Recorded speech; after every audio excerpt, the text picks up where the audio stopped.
growing up in border town has been very violent, just due to the fact of peer pressures to growing up. I was probably about 11, maybe younger, moving to Gallup. Before I was on the reservation, growing up in schools were just majority of brown native children, students. But the teachers were not knowledgeable of our customaries and traditional upbringings for man, woman. But this all plays a toll on how we see violence and how we try to find ways of expressing ourselves, especially as kids. I was a very angry child and I didn't really know why, but this all takes a toll on the young adult who's not trying to, who's just trying to heal. So with this kind of awareness and these type of thoughts I put back in my brain, going into border town school where there's now Mexicans, blacks, Chinese, you know, Muslim, all kinds of different people coming from different backgrounds. So everybody then had to fight in order to just kind of see what you're really about, or prove to people, and it seems like natives had to prove to each other how native you are, how native you're not, how much native you don't, or if you don't even care, or if you do care. So there's so many pressures on just growing up, and due to that stress, it definitely led me to drugs, alcohol, depression, and just not knowing, using these escapes to find a way out of the stress that I was in. So this led me to very bad people and just negative ways of thinking about life, and just being a teenager, just trying to go beyond the limits.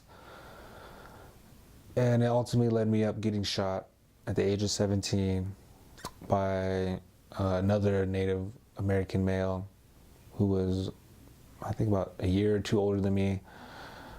And that day forever changed my life and perspective about life and death and the purpose of living, because of what I felt on those moments of like just losing your breath and just life, just losing your life, and you feel death, you feel life, the body force, the life force kind of leaving your body, you kind of feel that. And so those things I kind of, not to worry about, but it healed me. And so I took that and tried to change my life into just a simple me, and try to find simplicity in life without having much, but having it all within your mind and your heart. And to really conquer what we all have to conquer is owning your life. This is your life. This is your life. And this is one thing I always had like to repeat myself, was that this is my life and you're here for a purpose. And of course, throughout my life, I was given signs that you are here for a purpose. And so then growing from that experience and getting shot, and then having ceremonies done in my traditional way as Dene, to have warrior ceremonies and to have all kinds of stuff done for my blood, my body, my mind, my spirit, to be cleansed, and to step into this new life, a new experience. And because it is knowledge that I gained from that, and wisdom that still push me forward today about how much it is, how much every day means so much. Everything cannot be, you can't leave anything unsaid. So this is why I'm doing this truth project, because the more we are more silent, that is more violent to our own being and to our own humanity. The more silent we are about the violence, the growing violence that's growing on the Navajo Nation, the growing violence that's growing in the surrounding states, to the border town, to the inner city. There's a lot of situations that we surround ourselves in, and it gets overwhelming. Even on or off the res, it's no different to what stress that's on our mind and our heart. But going through these experiences of being shot twice, and ultimately I had to empower it. I had to use that negative and turn it to a positive. And throughout my life, it's always going to be that. And that's one thing it's told me, is that this is what it is now. And so you can't really, it brought a lot of trust issues. I don't have that many, I really, I have that many people that around me all the time, or can't be in like large groups in a long time. I'm always constantly looking over my shoulder, always looking for danger, always looking for an exit, always trying to prepare for the worst. Like, it put me in that mindset of being aware.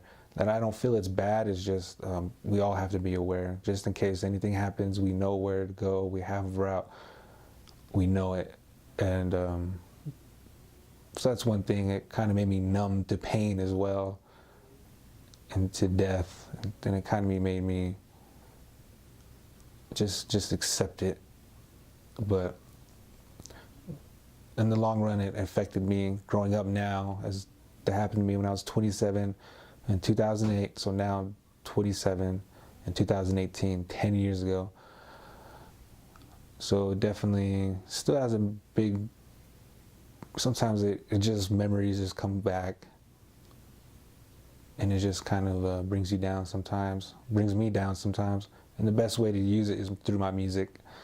I put everything I try to do and speak my vision, speak my message, speak my being, my consciousness, my soul into my music. And so in the future, the kids, whoever, my family, the future children of our bloodline will listen to these songs, and they will understand.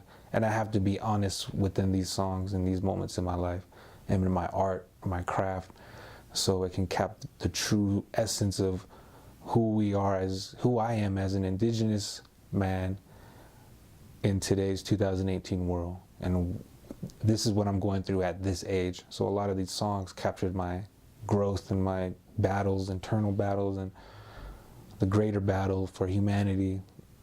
So life and death through that one day became more magnified of how simple things are, and that simplicity is also very fragile, no matter what it is. It's very good, it's very fragile, so we have to be very careful. So I worry a lot, but I have my medicines for that and ways of healing.